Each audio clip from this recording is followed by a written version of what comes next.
Julian Hawthorne built an empire worth $3 billion, but nothing prepared him for what awaited him beyond his mansion's mahogany doors that Thursday afternoon. The woman sobbing on her knees wasn't his housekeeper. She was the only mother he'd ever known, and his wife's Louboutin heel was inches from her trembling hands. Welcome to Stories by Jason. If you're settled in and ready for a good story, hit that subscribe button and tell me in the comments where you're watching from. I've got another exciting story coming your way tomorrow, and trust me, you don't want to miss it. Thank you so much for the love and support. You're truly appreciated, and I'm so grateful to have you here with me. And before you go, drop your name and location in the comments. I'd love to give you a special shout out in my next video introduction. The Gulfstream G650 touched down at Teterboro Airport 42 hours ahead of schedule. Julian Hawthorne barely noticed the buttery smooth landing as he scrolled through his tablet, reviewing the acquisition documents that had just made his tech empire $300 million richer in a single signature. The Tokyo deal had closed faster than anyone anticipated, a minor miracle of preparation meeting opportunity. His assistant had already rearranged his calendar, but something gnawed at Julian's chest, an inexplicable urgency to get home. "Mr. Hawthorne, shall I have Reynolds bring the car around?" His head of security, Marcus Chin, stood at attention near the cabin door. "Yes, and tell him to take the direct route to Greenwich. No stops." 53 minutes later, Julian's black Bentley Mulsanne glided through the iron gates of the Hawthorne estate, a sprawling 23,000-square-foot Georgian manor that had graced the cover of Architectural Digest twice. The October sun hung low, casting amber light across manicured lawns that looked like they'd been trimmed with surgical precision. Everything appeared perfect. Everything always appeared perfect. Julian loosened his Tom Ford tie as Reynolds opened his door. "Sir, Mrs. Hawthorne wasn't expecting you until—" "I know. It's fine." Julian grabbed his briefcase and strode toward the entrance, his Italian leather shoes clicking against the stone pathway. He'd surprise Lydia. Maybe they'd have an early dinner together, actually talk for once instead of exchanging pleasantries between her charity galas and his board meetings. 3 years of marriage, and they'd become elegant strangers sharing an address. The mahogany double doors were unlocked. Julian stepped into the grand foyer, its 20-foot ceiling soaring above imported Italian marble floors.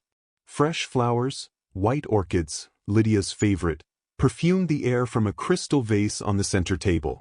Classical music drifted from somewhere deeper in the house, Vivaldi's Winter from the Four Seasons. Then he heard it. A voice. Lydia's voice, but stripped of its usual honeyed cultivation. Vicious. Dripping with contempt. "Did I tell you to stop, you pathetic old woman? Get back down on your knees."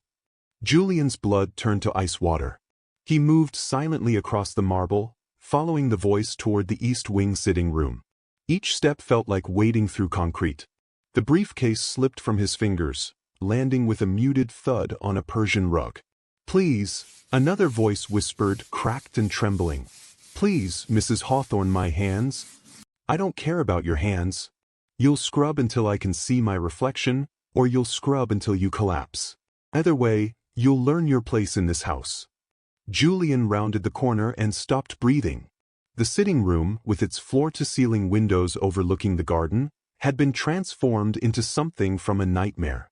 Lydia stood in the center of the space, immaculate in a cream Chanel suit and 5-inch Louboutin heels, her platinum blonde hair swept into a perfect chignon. She held a crystal tumbler of what looked like scotch, and her beautiful face, the face that had smiled from 100 Society page photographs, was twisted into something ugly and alien. On the floor, on her hands and knees with a scrub brush clutched in gnarled fingers, was a woman who made Julian's world tilt sideways. It was Rose Bennett. 72 years old, her silver hair pulled back in a bun that had come half undone, wearing a simple house dress that had seen better decades. Her rich brown skin looked ashen, and her hands, her hands, were red and raw, knuckles bleeding slightly as she pushed the brush across marble that was already spotless. This was the woman who had found Julian in foster care when he was 8 years old, an angry, scared boy who'd been bounced through 6 homes in 3 years.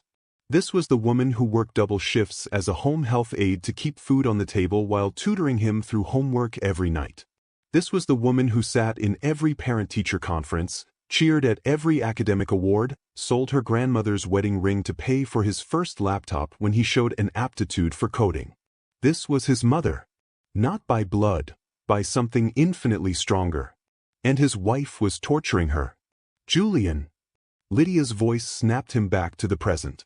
She'd spotted him, but instead of shame or fear, her expression showed only irritation, as if he'd interrupted something mundane. Darling, you're home early. I wasn't expecting. What the hell is this? Julian's voice came out barely above a whisper, but it carried the weight of avalanches. Oh, this. Lydia gestured casually toward Rose with her glass. Just dealing with lazy help. You know how it is. They need firm supervision, or they take advantage. Help. She'd called Rose, help. Rose had looked up when Julian entered, and the expression on her face, fear, shame, relief, desperation all mixed together, nearly drove him to his knees. She started to speak, but Lydia cut her off. Don't you dare address Mr. Hawthorne. Know your place. Something snapped in Julian's chest. He crossed the room in 4 long strides, placing himself between Lydia and Rose. When he spoke again, his voice could have etched glass. Get away from her. Now. Lydia's perfectly shaped eyebrows rose. Excuse me? You heard me. Step back. Don't speak. Don't move. Just step back. For the first time, uncertainty flickered across Lydia's face. She took 2 steps backward, her heels clicking against the marble. Julian turned and knelt beside Rose, his $3,000 suit forgotten as his knees hit the floor. Up close, he could see more, bruises on her forearms, mostly faded to yellow-green but visible against her skin. A cut on her lip that hadn't fully healed. The tremor in her hands wasn't just from exhaustion. Mom, he breathed, using the word he'd started calling her at age 12 and never stopped. Mom, look at me. Rose's eyes, once so bright and fierce, were clouded with tears. Julian, baby, I'm sorry you have to see. Don't apologize. Don't you dare apologize. He gently took the scrub brush from her bleeding hands and tossed it aside. It skittered across the marble and hit the wall with a crack. Can you stand? She nodded, but when she tried to rise, her legs buckled. Julian caught her, supporting her weight as he helped her to the nearest chair. A queen and piece worth more than most people's cars.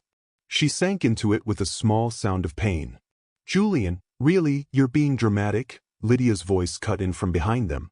She's fine. She's just. Shut up. Julian didn't turn around. Don't say another word. He knelt in front of Rose, taking her damaged hands in his carefully. How long? Rose's eyes darted toward Lydia, then back to him. She was afraid. How long has this been happening? Julian, please, don't make a fuss. It's nothing I can handle. How long? The shout echoed through the sitting room. Rose flinched, then seemed to deflate, decades of strength crumbling in an instant. 6 months, she whispered. Since April. The room spun. 6 months. Half a year. While Julian had been closing deals in San Francisco and Shanghai and Dubai, while he'd been touring factories and giving keynote speeches and accepting awards, his wife had been systematically abusing his mother. She told me. Rose's voice was barely audible. She told me if I said anything, she'd make sure I never saw you again. That she'd convince you I was senile, that I'd lost my mind. She said you'd believe her over some old woman from the projects who had no right to your life anymore. Julian's vision blurred red. He stood slowly, turning to face Lydia with the careful precision of a man barely containing volcanic rage. Lydia had regained her composure, her face settling into the cool mask of superiority she wore so well in her social circles. Oh, come on, Julian. You're acting like I committed murder. She's old and slow and needed discipline. You have no idea how she speaks to me when you're not here. Stop talking. Constantly getting underfoot, acting like she belongs here, like she's family. She is family. The shout ripped from Julian's throat with such force that Lydia actually stumbled backward. She's my mother, you psychotic. He cut himself off, hands clenched into fists so tight his knuckles went white. When he spoke again, his voice was deadly calm. Your mother? Lydia's laugh was sharp and brittle. Julian, darling, she's a foster care charity case who changed your diapers for a paycheck. That doesn't make her. Get out. Lydia blinked. What? Get out of this room. Go upstairs. Pack a bag. You have 30 minutes. You can't be serious. Julian, I'm your wife. You are my wife. He pulled his phone from his pocket. You stopped being my wife the first time you laid hands on her. You stopped being my wife the first time you made her afraid. You stopped being my wife the moment you confused cruelty with power. Lydia's face cycled through disbelief, anger, and finally calculation. Julian recognized that look. She was regrouping, preparing to deploy the weapons that had always worked before. Charm. Logic. Appeals to their shared social standing. Julian, let's discuss this rationally. You're upset, understandably so, but let's not make rash decisions. Think about what you're saying. Think about the optics. The optics. Julian's laugh was hollow. You're worried about optics. We have a position to maintain. The Hawthorne name means something. Your investors, your board members, the gala next week, half the Forbes 400 will be there. What will people think if you... I don't care. The 3 words fell like guillotine blades. I don't care what they think. I don't care about the gala. I don't care about any of it. He turned to Rose, who was watching the confrontation with wide, frightened eyes. Julian softened his voice, kneeling again beside her chair. Mom, I need you to tell me everything. Please. From the beginning. Rose's hands twisted in her lap. Julian, maybe we should. Please. Something in his voice, or perhaps the use of that single word, please, broke through her resistance. Rose had spent 40 years caring for others, putting their needs above her own, making herself small and accommodating. But Julian had learned long ago that she had a spine of titanium when it mattered. It started small, Rose began, her voice gaining steadiness as she spoke. After you invited me to move into the guest house last winter. You remember?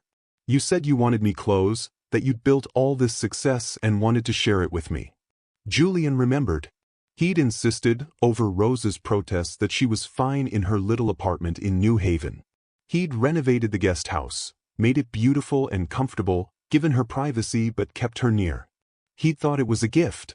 Lydia was nice at first. Polite. But I noticed little things. How she'd flinch when you touched my arm, or when I'd hug you. How her smile never reached her eyes when I was around. I figured it was adjustment, you know? A new wife getting used to sharing her husband. She had no right, Julian started, but Rose held up a hand. Let me finish, baby. I need to say it all. He nodded, jaw clenched. Around April things changed. You were in Singapore for that month-long deal. She came to the guest house one evening. Said we needed to talk about expectations.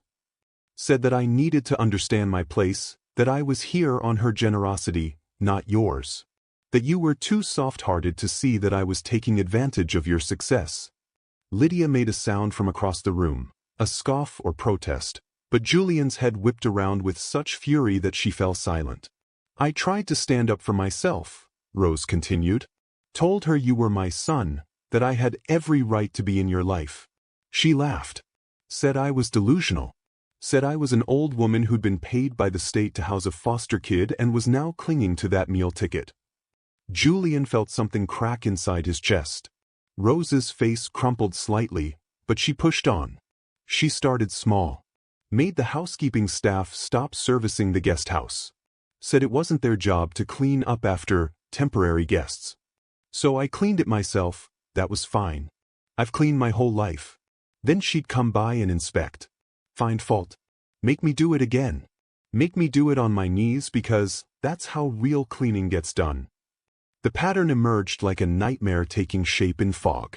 Lydia had started with psychological warfare, subtle dismissals, strategic isolation, undermining Rose's sense of belonging. Then it had escalated.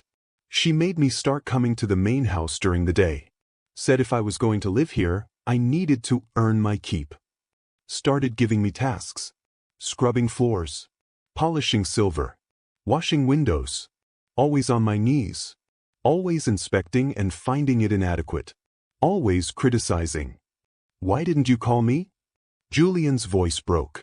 Mom, why didn't you tell me? Rose's eyes filled with tears. She had my phone. Took it in May, said I didn't need it since I wasn't working anymore. And Julian, baby, I was scared. She showed me articles about elder abuse cases, about families committing their elderly relatives to homes.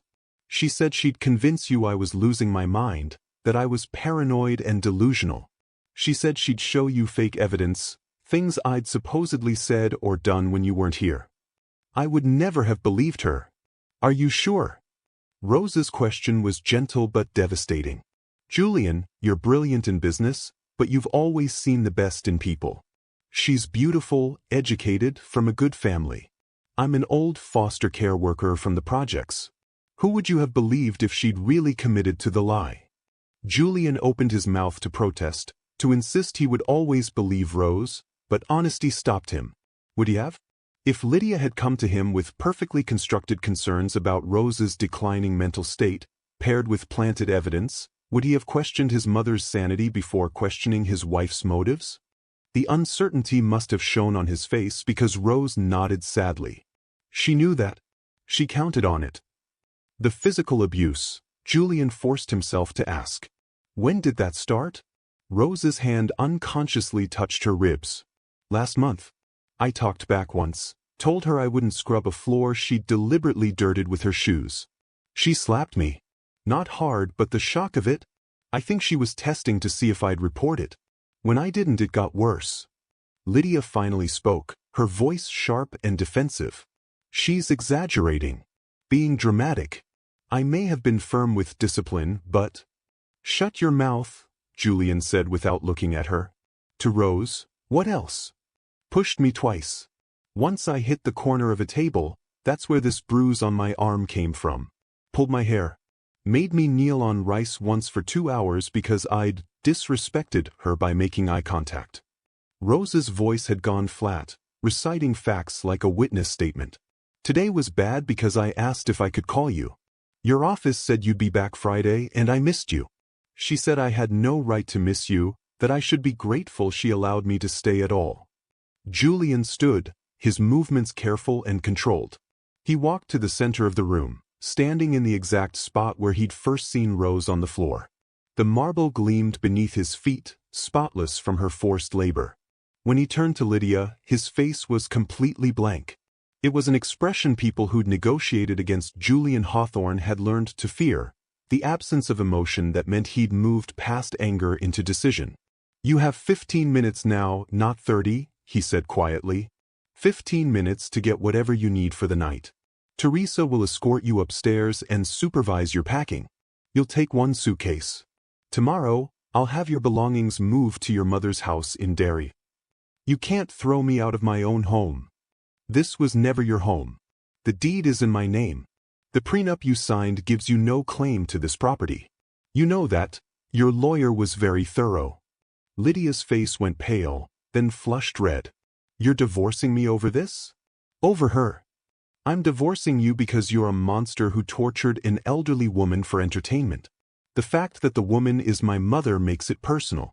But Lydia, even if Rose were a stranger, even if she were actually an employee, what you've done is unconscionable. You'll regret this. My father. Your father, Julian interrupted, is a real estate developer who owes my investment fund $43 million. I was planning to extend his loan term, but I think I'll call it due instead. 15 minutes. Starting now. The mask of superiority finally cracked. Lydia's face contorted with genuine fear. Julian, please. Can't we talk about this? I'll apologize to her. I'll make it right. Don't destroy our marriage over a misunderstanding. There's no misunderstanding. You knew exactly what you were doing. Every time you made her kneel. Every time you threatened her. Every time you hurt her. You knew. I'm your wife. Not anymore. 14 minutes. Lydia looked between Julian and Rose, perhaps searching for sympathy or leverage. She found none. With a sound between a sob and a snarl, she turned and stalked from the room, her heels striking the marble like gunshots.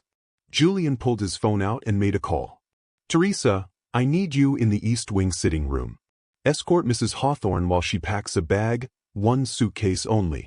Stay with her the entire time. If she tries to take anything beyond personal clothing and toiletries, stop her. She has 14 minutes, then she leaves the property." He ended the call and immediately made another. "Martin, it's Julian. I need you here tonight." "Yes, I know what time it is. Bring the prenup file and any documentation on elder abuse laws in Connecticut. I need divorce papers drawn up and filed by Monday morning." Martin Castellano, Julian's personal attorney for 15 years, must have heard something in his voice because he didn't ask questions. "I'll be there in 40 minutes. The third call was harder. Julian's hand shook slightly as he dialed. "Greenwich Police Department, how can I help you?" "I need to report an assault and elder abuse," Julian said, his voice steady despite the tremor in his hands. "The victim is here with me, and the perpetrator is still on the property." Rose gasped from her chair. "Julian, no, you don't have to." He held up a hand, gently silencing her while giving the dispatcher his address and details. When he finished, he knelt beside Rose again. "Yes, I do have to. What she did to you is criminal. You matter, ma. Your dignity matters. Your safety matters. And I will not let her get away with this. But the scandal, your company, I don't care." He took her hands again, so careful of the raw, bleeding skin. "I will never care about reputation more than I care about you. Never." Teresa appeared in the doorway, her usually composed face showing open shock. She'd been the Hawthorne estate's head housekeeper for 6 years, a professional who prided herself on discretion. But even her carefully maintained neutrality cracked at seeing Rose in the chair, hands bloody, face bruised. "Mr. Hawthorne, She stopped, seeming to search for words. "What can I do?" "Make sure Mrs. Hawthorne leaves in 12 minutes. Then call Dr. Morrison. Tell him I need him here immediately for an emergency house call." "Right away, sir." Teresa paused. "Mr. Hawthorne? We knew something was wrong. The staff, we noticed things, but Mrs. Hawthorne said if anyone spoke to you about Rose, about Mrs. Bennett, we'd be terminated immediately. She said you'd given her full authority over household matters." Julian's jaw clenched. Another layer of manipulation and control. "You're all safe. Your jobs are secure. If anyone else witnessed or knows anything about Mrs. Hawthorne's treatment of my mother, I need statements. Written, detailed. Tonight if possible." Teresa nodded and left. From upstairs came the sound of raised voices, Lydia arguing with someone, probably Teresa enforcing the one-suitcase rule. Julian turned his attention back to Rose. "Let me see your hands." She reluctantly extended them. The damage was worse than he'd first thought. The skin across her knuckles had been scrubbed raw, some areas bleeding. Her palms showed calluses and blisters from manual labor her 72-year-old body shouldn't have been doing. He spotted marks around her wrists, faint, but definitely fingerprint-shaped bruises. "I'm going to kill her," Julian said softly. "Julian? Not literally. But I'm going to use every legal resource at my disposal to make sure she faces consequences. Criminal charges. Civil suit. Public exposure if necessary." Rose's eyes widened. "The publicity? I don't care." He stood and walked to the bar cart, pouring a glass of water and bringing it back to her. "Drink this. Dr. Morrison will be here soon. The police too. Julian, baby, I'm scared." He knelt again, taking her face in his hands with infinite gentleness. "I know, but you don't have to be scared anymore. I'm not leaving. And I will protect you the way you protected me." Tears spilled down Rose's cheeks. "I never wanted you to see me like this. So weak. So." "Stop. You're not weak.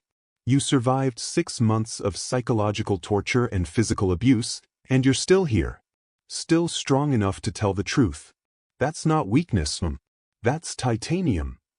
The sound of footsteps on the stairs announced Lydia's descent. She appeared moments later, Teresa behind her carrying a single Louis Vuitton suitcase. Lydia had changed into slacks and a cashmere sweater, Her hair still perfect, makeup reapplied. She looked like she was heading to a country club, not being expelled from her home. "This is ridiculous," she announced. "You're going to regret this, Julian. When you calm down and think rationally." "I am thinking rationally. You're abusive, cruel, and criminal. Those are facts, not emotions. She's manipulating you. Can't you see? She probably fell or hurt herself and is using it to drive a wedge between us." "Stop." Julian's voice could have frozen nitrogen. "The staff has witnessed your behavior. I have security footage." He saw her face go pale and pressed the advantage. "Yes, Lydia. The house has cameras. Did you think I'd build a tech empire and not have comprehensive security? The only rooms without cameras are bedrooms and bathrooms. Everything else? Recorded." Was a bluff, partial, anyway. The security system existed, but Julian had never reviewed footage. He'd trusted his home to be a sanctuary. Now he'd check every frame. Lydia's mouth opened, closed, opened again. "You're recording your own home? For security, which you've now become a threat to." He turned to Teresa. "Please escort Mrs. Hawthorne to the front door. Her car is there." "Yes, sir." Reynolds brought it around. "Julian, you can't, we're married. You can't just throw me out. Watch me.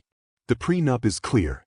In cases of abuse, infidelity, or criminal behavior, you forfeit all claims to property and support. My attorney will have papers ready by Monday. If you want to contest it, hire a lawyer. But you'll lose. My family will be embarrassed when the charges become public. I suggest you prepare them." Sirens wailed in the distance, growing closer. Lydia's eyes went wide with panic. "You called the police? Are you insane?" "No. I'm a son protecting his mother. Something you should have understood, that family is sacred." Two Greenwich Police Department cruisers pulled into the circular driveway, their lights painting the foyer blue and red through the windows. Julian walked past Lydia without another glance, opening the door before the officers could knock. "Officers, thank you for coming. I'm Julian Hawthorne. This is my home, and I called to report elder abuse." The next 2 hours passed in a blur of statements, photographs, and documentation.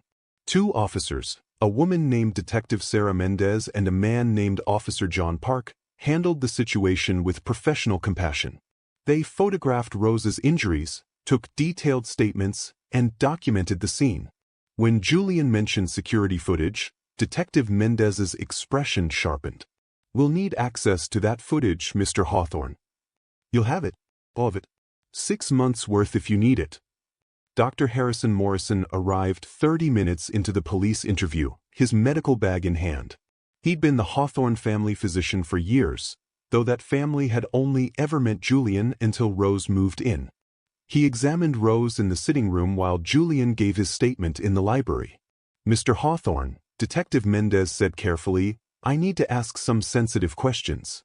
Your wife claims that Mrs. Bennett has been experiencing cognitive decline and that today's incident was a misunderstanding, that she asked Mrs. Bennett to oversee cleaning staff and Mrs. Bennett misunderstood and tried to do the work herself." Julian's hand clenched around the armrest of his chair. "That's a lie. My mother's mental faculties are perfect. My wife has been systematically abusing her for 6 months through psychological manipulation, physical violence, and false imprisonment." "False imprisonment?"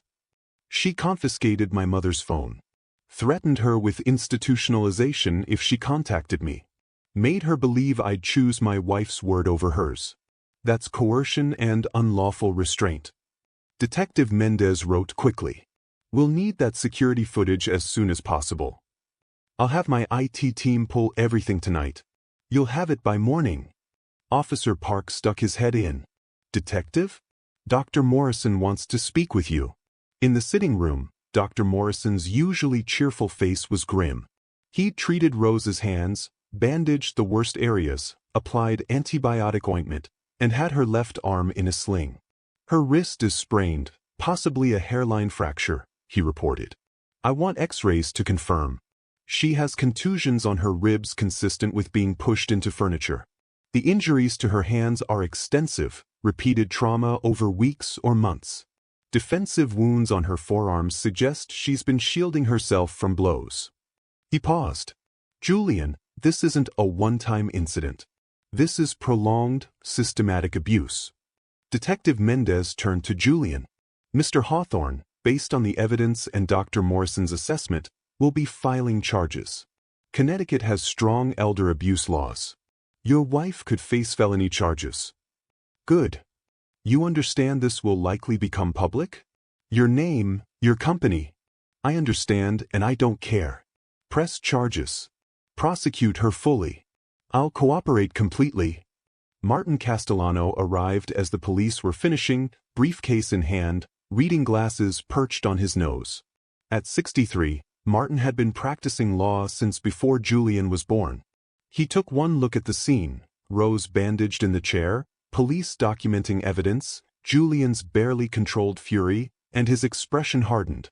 "Tell me everything," he said. Julian did.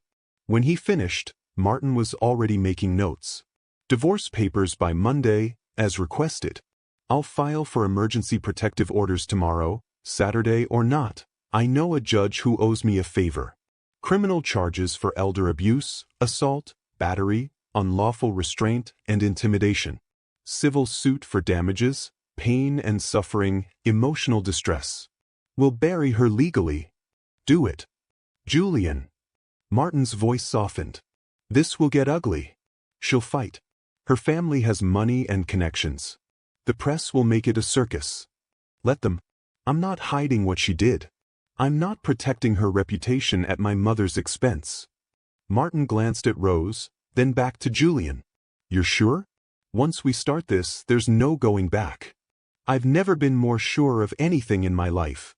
The story broke on a Monday morning, 3 days after Lydia's expulsion from the Hawthorne estate.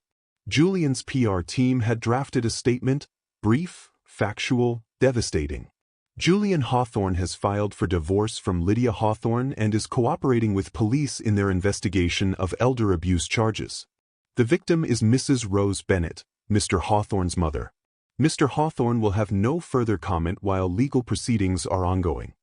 By noon, it was the top story on every business news site. By evening, it had crossed over to mainstream media.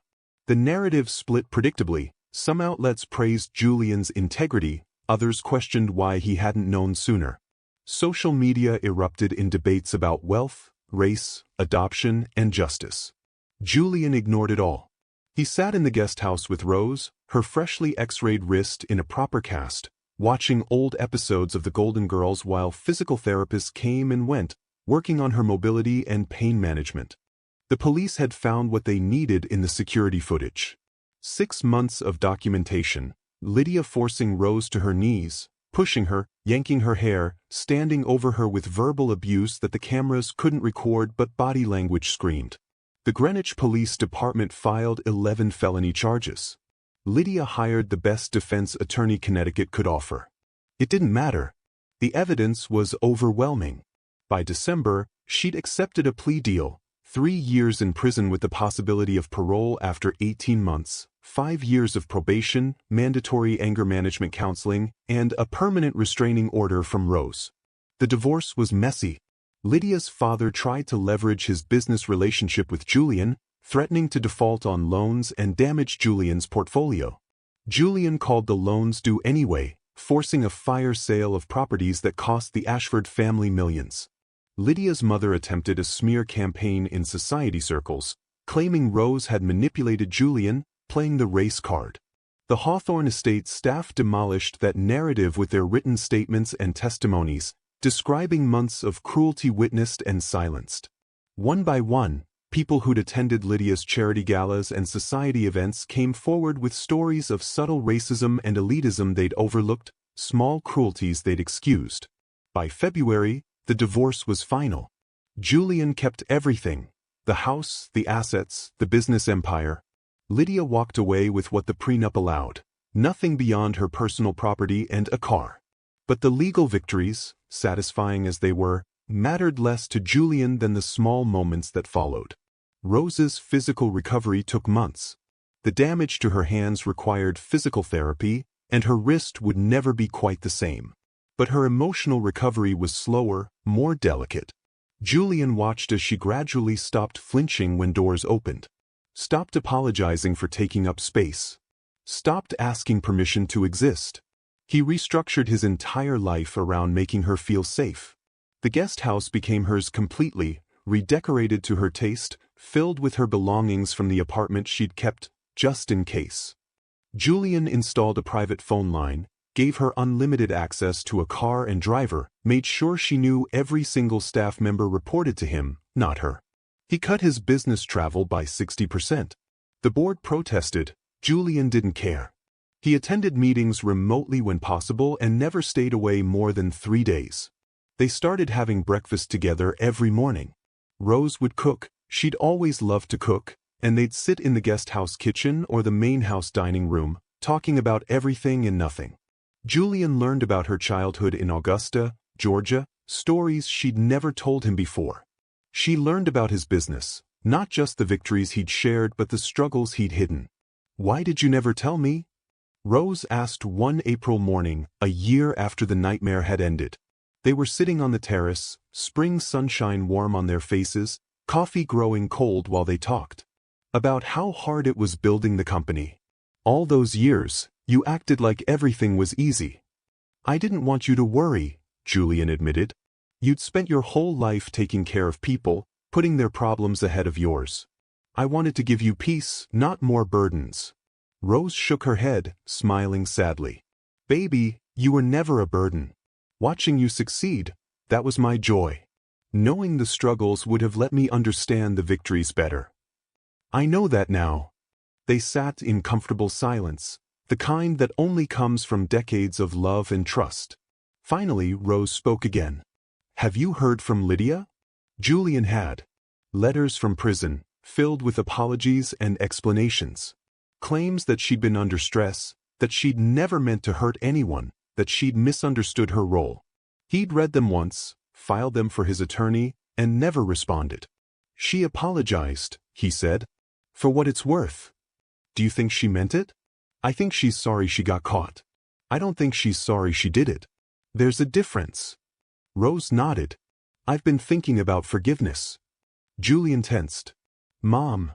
"Not for her sake. For mine." Rose turned to face him. "I've been angry for a year. Rightfully angry, the therapist says. But the anger is exhausting, Julian. It's a weight I'm tired of carrying. You don't have to forgive her." "I know. But I think I need to forgive the situation. Accept it happened, learn from it, and let it go. Not because she deserves forgiveness, but because I deserve peace." Julian took her hand, the one that had healed but still bore scars. "You're stronger than anyone I've ever known. I learned from watching you grow up. You took every hard thing life threw at you and turned it into fuel. Foster care, poverty, discrimination, you didn't let any of it break you." "I learned that from you," Julian countered. "You taught me that dignity isn't given by circumstances. It's chosen. Every day, you chose to be kind when the world wasn't kind back. You chose to believe in me when I didn't believe in myself. You chose to love without conditions." Rose's eyes filled with tears, but she was smiling. "We did pretty good, didn't we? You and me. We did amazing." The foundations came next. Julian had always been philanthropic, checks to charities, donations to museums, scholarships here and there. But now he got intentional. The Rose Bennett Foundation launched in June, focused on supporting foster care initiatives, providing legal advocacy for elderly abuse victims, and funding education for children from underprivileged backgrounds. Julian appointed Rose to the board despite her protests. "I don't know anything about running a foundation," she'd argued. "You know everything about the people we're trying to help. That's what matters." They traveled together, not the whirlwind business trips Julian used to make, but slower journeys with purpose. They visited the neighborhood in New Haven where Rose had raised him, funding a complete renovation of the community center. They toured foster care facilities across Connecticut, meeting with kids who reminded Julian of himself at 8 years old, scared and angry and desperate to belong. In each place, Rose would sit with the children, listening to their stories, sharing her own. Julian would watch from doorways, seeing his mother in her element, not scrubbing floors or diminished by cruelty, but radiant with purpose and love. "You gave all those kids hope," Julian said after one particularly moving visit to a group home in Bridgeport. "Just by showing them someone who came from where they're from and made it to the other side." "We gave them hope," Rose corrected. "You're proof that family doesn't have to be blood. That love is a choice, and it's the most powerful choice we make." Julian never remarried. People asked, especially in those first few years.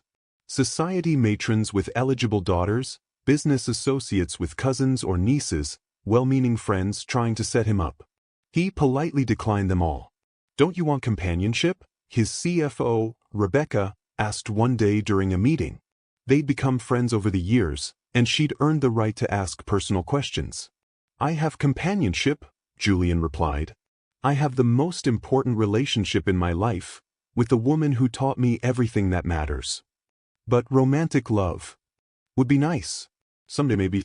But right now," he shrugged, "I'm not interested in opening my life to someone who might view my mother as an accessory or an obligation. The next woman I'm serious about will need to understand that Rose is non-negotiable. That she's not a package deal or a compromise, she's the center of my world. You're a good son. She's a good mother. That's the only reason I exist." 5 years after that terrible October afternoon, Julian sat in the same East Wing sitting room where he'd discovered Lydia's abuse. But now it looked different, redecorated at Rose's request, the marble floors covered with warm Persian rugs, comfortable furniture replacing the formal pieces. It had become Rose's favorite room, flooded with morning light and overlooking gardens she'd helped redesign. She sat in her reading chair, a novel open in her lap, reading glasses perched on her nose. At 77, she moved slower, needed more rest. But her eyes were bright, her laugh quick, her mind sharp as ever. Julian worked at a laptop nearby, reviewing quarterly reports. This was how they spent most mornings now, together but independent, sharing space without demanding attention. "Listen to this," Rose said suddenly, reading from her book. "Family isn't about blood. It's about who is willing to hold your hand when you need it most." Julian looked up and smiled. "Sounds familiar." "Should be. I used to tell you that when you were little. You'd ask why you didn't have a real family like the other kids. I'd say you had the realest family there was, one that chose you on purpose." "You were right."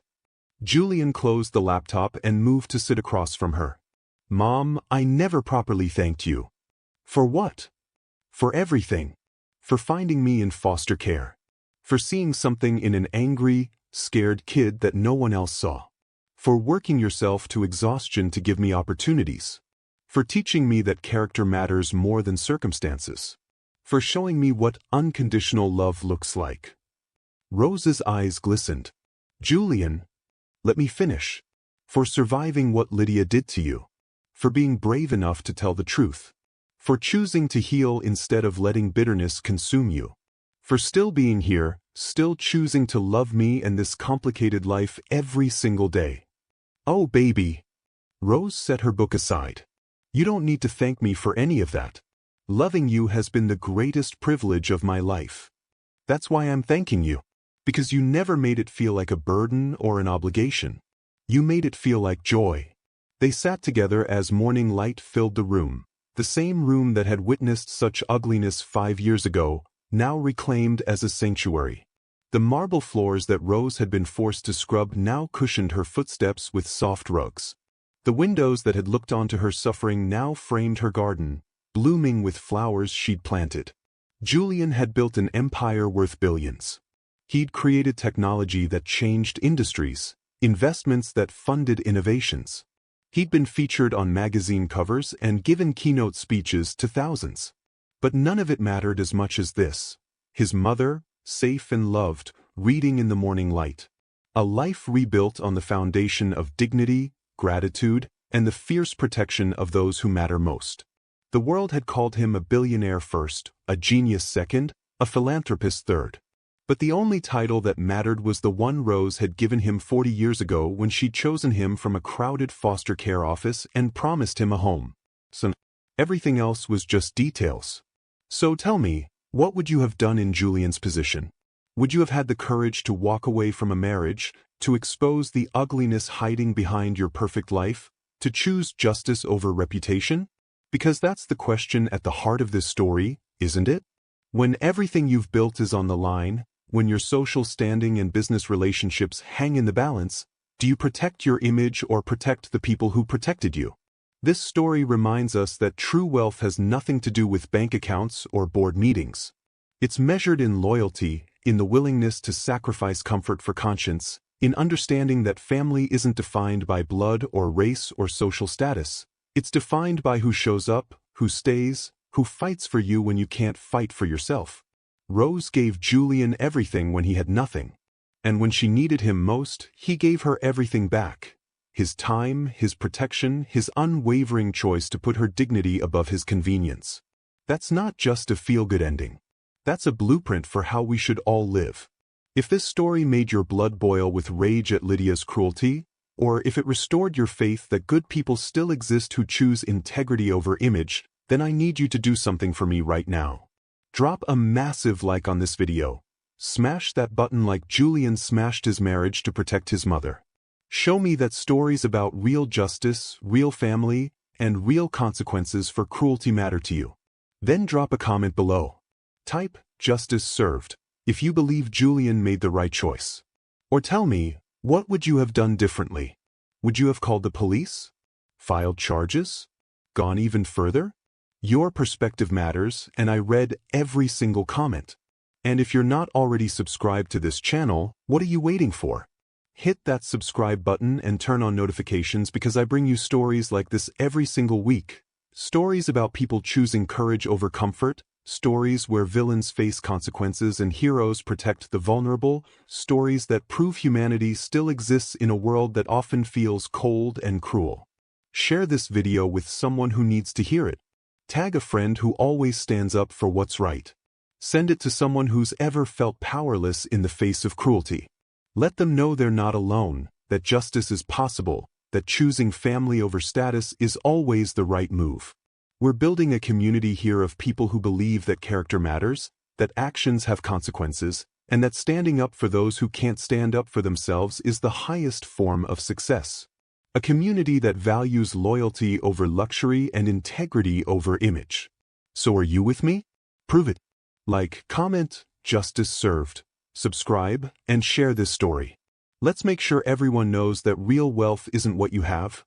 It's who you protect and how you treat the people who gave you everything when you had nothing.